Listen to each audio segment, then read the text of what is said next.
नमस्कार मंडळी, स्वागत आहे तुमचं माझ्या कुकिंग चॅनलवर। आज आपण खोबऱ्याची चिक्की बनवणार आहोत। त्यासाठी आपल्याला काय काय साहित्य लागणार आहे ते बघूया। या 1 वाटी खोबऱ्याचा किस घेतला आहे, सुकं खोबरं आहे ते।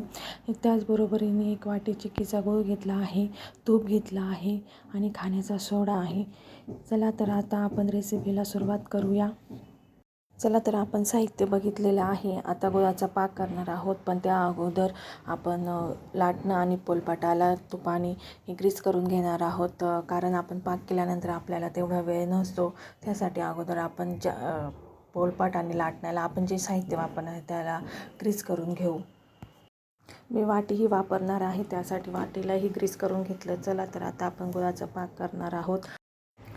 गॅसवर कढई ठेवून घेतली, गॅस जोरातच ठेवणार आहोत। आता 1 चमचा तूप टाकूया।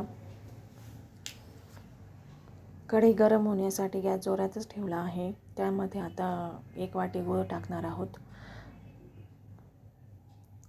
गूळ चांगला पगळेपर्यंत गॅस जोरात ठेवायचा। थोडासा गूळ मेल्ट होत आला का त्यामध्ये आपण 1 चमचा पाणी टाकणार आहोत। त्यामुळे गुळाचा पाक चांगला होतो आणि कढईला चिटकतही नाही। चांगल्या प्रकारे पाक तयार करून घ्यायचा।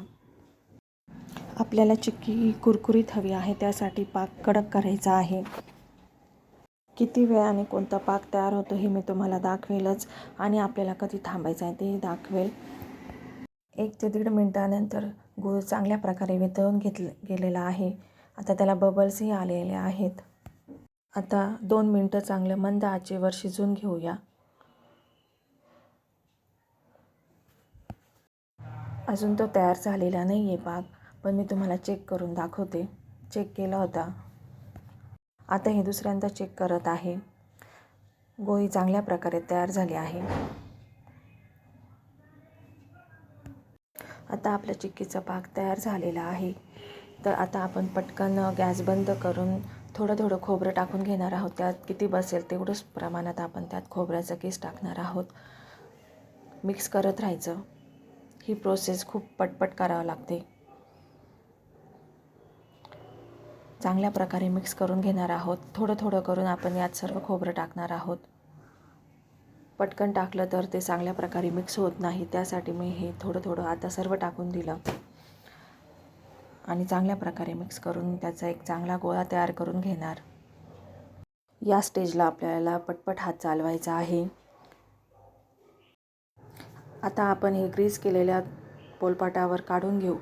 आता वाटीलाही आपण ग्रीस करून घेतलेलं आहे। हे खूप गरम आहे, त्यामुळे हाताने हे करायचं नाही। तूप लावलेल्या वाटीने आपण हे चांगल्या प्रकारे पसरून घेऊ। व्यवस्थित पसरून घेणार आहोत। आपल्याला चिक्कीची जेवढी जाडी हवी आहे, पातळ हवी आहे, त्याप्रमाणे आपण हे लाटून घेऊ। ही प्रोसेस आपण पटपट करणार आहोत, नाहीतर चिक्कीचा गूळ जर कडक झाला तर काहीही उपयोग होणार नाही। त्यासाठी आपण हे पटपट लाटून घेणार आहोत। आपल्या आवडीप्रमाणे आपण पातळ जाड ठेवू। हे लाटून झालं आहे। आता त्यावर मी पंपकिन सीड्स लावते आहे। ती लावण्याची काही गरज नाही, फक्त छान दिसावं म्हणून लावत आहे। नाही लावले तरी चालेल। कोणतीही वस्तू छान दिसली तर आपल्याला पटकन खाऊशी वाटते, त्यासाठी हे लावत आहे। बाकीची काहीही गरज नाही।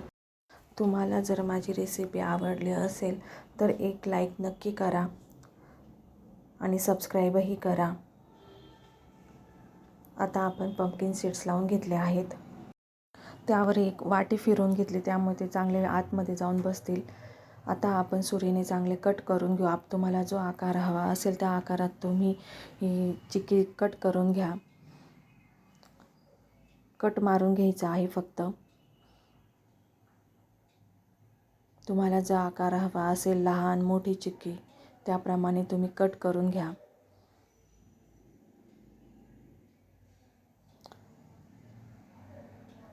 अर्धा तास तसंच बाजूला थंड होण्यासाठी ठेवली होती चिक्की। आता आपण ते कट करून घेणार आहोत।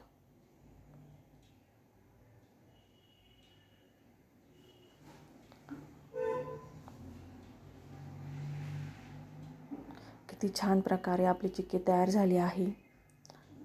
तुम्हाला जर व्हिडिओ आवडला असेल तर लाईक करा, शेअर करा, सबस्क्राईब करा. त्यामुळे तुमच्या एका सबस्क्राईबमुळे, एका लाईकमुळे मला मोटिवेशन मिळतं आणि मी अजून चांगले चांगले व्हिडिओ तुमच्यासाठी घेऊन येईल.